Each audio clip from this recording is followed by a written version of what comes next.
43 car there, Bobby Labonte driving for the King, Richard Petty. Bobby inducted in the Talladega Walk of Fame last night.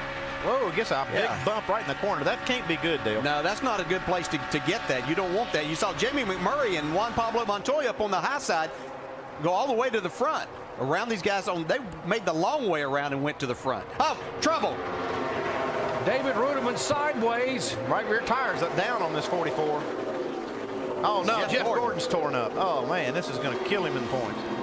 And he is nosed into the wall. How bad is it? Get behind the scoreboard, can't see him. Yeah, he's got fluid coming out. It's what they can't see. That's not good. It's either the got a lot of damage, radiator. A lot of damage to the body, which is extremely important. Got the right front really hard, left front. All right, let me see if I can get a TV shot. You to the garage. How's your steering wheel? Way off? So the 6-time Talladega winner having trouble here. Heavy damage on his Chevrolet after winning both races in 2007. You saw the right rear tire was down on David Ruderman's car. Yeah, it looked like he blew a tire right in the middle of that pack. Right, about a quarter of a turn. See, everybody's kind of, even though they are 3 wide and jockeying for position, it was actually fairly calm. You see Ruderman right in the middle of your screen there. Jeff Gordon just behind him. See if they make some contact here. There's really nothing happening right there. There it goes. There's the tire. The tire just exploded, almost just like what we saw Friday on Dale Earnhardt Jr.'s car. Oh, he came right across the front of Gordon, who then went into the outside wall. He didn't hit the 44 car. He might have just grazed him, but I believe then he was.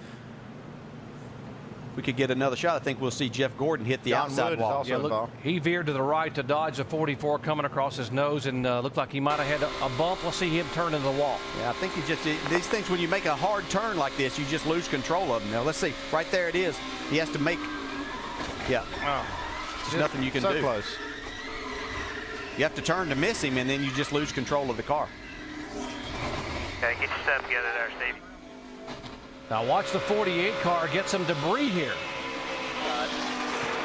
Spin in front of you.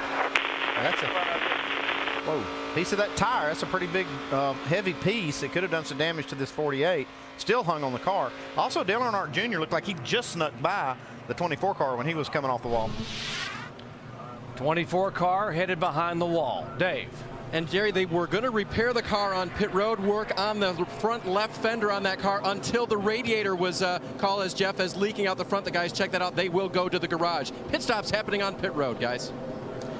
Napa Auto Parts. Napa. Get the good stuff. And Subway Restaurants. Subway. Eat fresh. Back here to see if Edwards got through. And the big one has happened at Talladega. Carnage all over the front straightaway here at the exit of pit road. Cars that have just been ripped apart. Martin Truex. Blue on the 83, guys. Right front tire on the 83. You saw the rest of it. The front of his car, number 1, is gone. There's the 83 car of Brian Vickers. They were 3 wide, back for about 30 spots. No room for anywhere to go. We heard him say there that the right front tire might have blown on the 83 to create all of this situation. Just as they got to the tri-oval. It's definitely flat.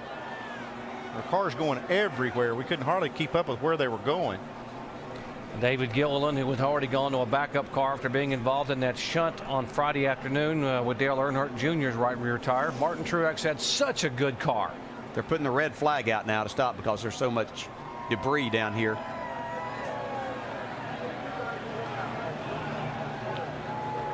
They will bring the cars around and stop them at the entrance of pit road, and good to see the drivers able to climb out. Dale Earnhardt Jr., by the way, is the leader. He had taken the lead just a moment ago before this happened. There's Brian Vickers. These cars were all running so tight and so close to each other that, you know, they had to be touching each other. Maybe that's what happened with the right front tire on this 83. But, man, you just knew something was going to happen as close as these guys were running. Here we go. You can see Vickers right there in the middle. He's up towards the front of the pack because Dale Jr. is the leader of the race. Oh, right there. Man. Yeah, tire blows. Well, he just gets misses the 31. 9 cars involved into the 38. Look at Bobby Labonte. He's fishing his way through that. I'm telling you, he missed 2 or 3 guys by inches. Then you see Martin Truex had a hard lick on that inside wall. How did the 31 not get hit here? Watch the car come across right to Burton, right there. Oh, that was goodness. close. Well, didn't we say in the top of this you had to be lucky? So that's one of those times it was lucky. You see Terry Labonte spinning down through there in the 45 car. 70 of Tony Raines involved. Come on, buddy. Come on, come on, come on. There we go. There we go. Caution's out. Nice job. Fluid tire. So these guys are just riding along in their draft. Yeah. Well, Martin Truex, just a victim. Yeah, he had a great car. He'd pushed Junior to the front here. Harvick's view looking across from the 29 car. And you see Jeff Burton right there. He's on the bumper of Brian Vickers, but he's able to sneak by Rule right there.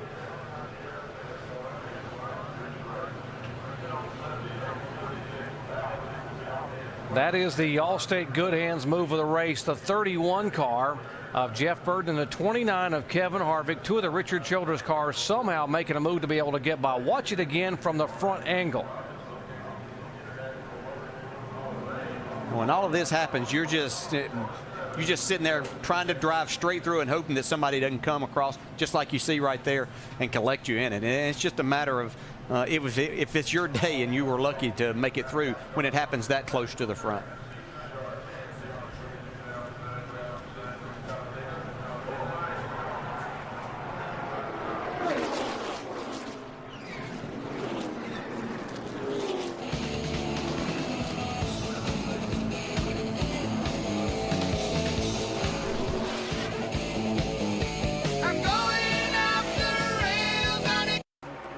Normally when we do these up to speeds, we kind of go back, you know, in order of the cars as they go back through the top 10. This may change as we try and pull this off. So say, how are you going to do that? But we want to get you some pit reports on some of these front runners with our Ford up to speed. Denny Hamlin's leading for the moment, Mike. Go ahead. Wish us luck, by the way, as we do this. We know the leader is Denny Hamlin. We mentioned his biggest concern right now is a voltage problem, down to 13 volts on that car. They already have a plan. Their biggest concern is on pit stops. They're worried that he might stall the car on pit road. They have a plan in place in case that happens, but that is obviously a concern for Hamlin, Shannon.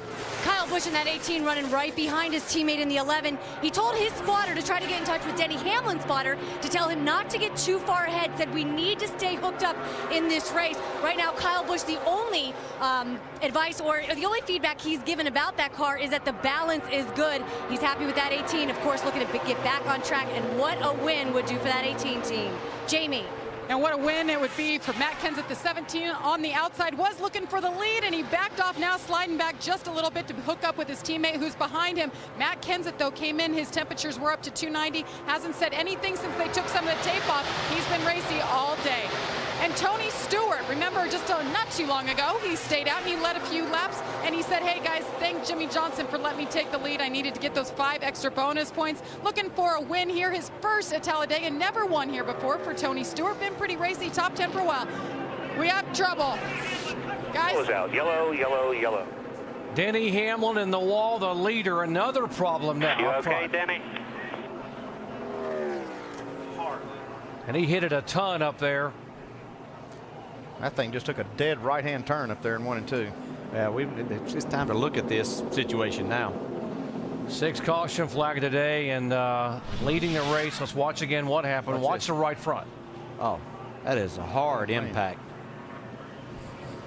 Thank goodness for the safer barriers there and all of the things that NASCAR has implemented inside, including the Hans device in there. Catch your breath. That was a hard lick. Definitely got some kind of issue right here with these tires. Yes, we do. All the way from the bottom of the racetrack, from that yellow line all the way up into the safer barrier. Watch Tony Stewart getting by, right in front of the 18 car. Watch how fast this car goes up there to the outside wall. Half back and outside. Keep coming. Keep coming. Yellow's out. Yellow. Elliott Sadler was in the high lane. Stay low. Stay low. Stay low. Stay low. You're all right. All clear. Another tire deal, man. Damn, that's crazy. That's Elliott spotter Brett Griffin talking about another tire problem. Jamie Casey Mears working the low line in that 5 car, at least the last time around, and he still is in second place there. Crew Chief Alan Gustafson told me this morning he wasn't surprised that they were not good, that they were good. He was surprised that they qualified second, and that changed their strategy for the day. They've run up front most of the day and been near the front pack, as now they get that challenge on the outside. Tony Stewart on the high side gets a little help from the 17 car, Matt Kenseth. But you could see as Matt pushed him out there, then Tony lost his partner to push him right at that point. So they were able to come back on the inside. Now they're just lined up double file for about 3 rows, and then it's triple wide after that.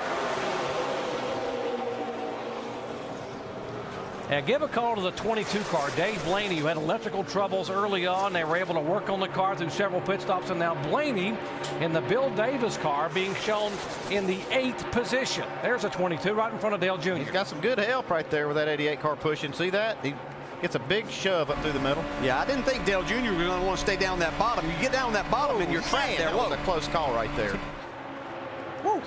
Oh, got trouble trouble up front. Biffle right in front of Junior. Carl Kenseth is in Edwards. it. Oh, and turns Quapple into the outside wall.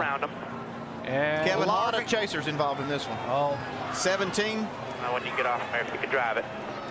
This is definitely the big one we were looking for, guys. I was hoping we had not seen, or we had seen it and we wouldn't see this, but These guys hung back all day, and that's what they get in then. We don't have any brakes. we told her, look at Dale Earnhardt Jr.'s car all torn up in the front. We mentioned Talladega could be the turning point in the chase. this is definitely a turning point for these guys right here. Yes. All these chasers involved.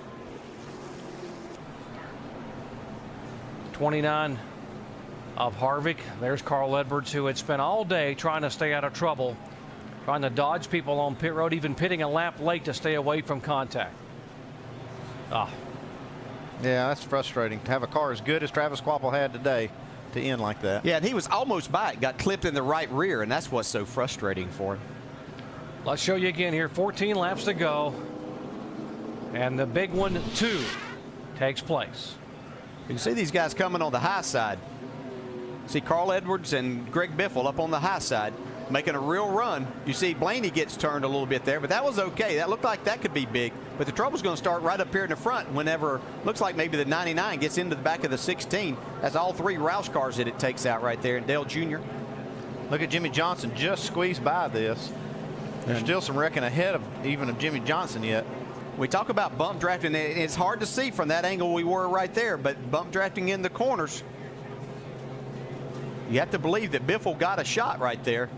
I don't think that the car would just turn sideways. Jimmy Johnson right there in the middle, just behind Kevin Harvick, who was involved in the accident, but Jimmy Johnson's going to slip through. See Jeff Burton down the apron. Let's watch right here. Still 3, keep pushing. Keep pushing. Right there, you cannot touch somebody right there on that left rear corner. You just can't keep hitting them, especially in that corner. You got the wheels turned already, and you just have to lay off right at that point. As much as you're wanting to help move forward. Dale Earnhardt Jr.'s onboard camera. You see the contact right in front of him there, and he'll have nowhere to go. 1 inside, spin in front of you. Come on, come on, come on. We're in it, guys. Keep digging there. You're clear low when you get around them. Yeah, that's a hard hit, too. There you go. Come on, when you get off there, if you can drive it. See, Junior chose to get up in that outside line. He saw them moving, but wasn't expecting that to happen.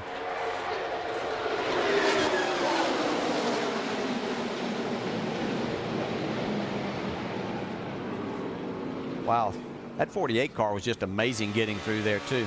This is Kevin Harvick now. See, he kind of gets by this first part right here. All right. Come on, Then stand it. We're in it. Yeah, then he got hit 2 or 3 different times.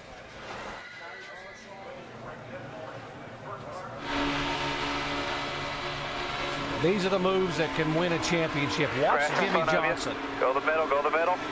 Hell yeah, watch this still crashing. Go down, go down, go down. Watch him, watch him.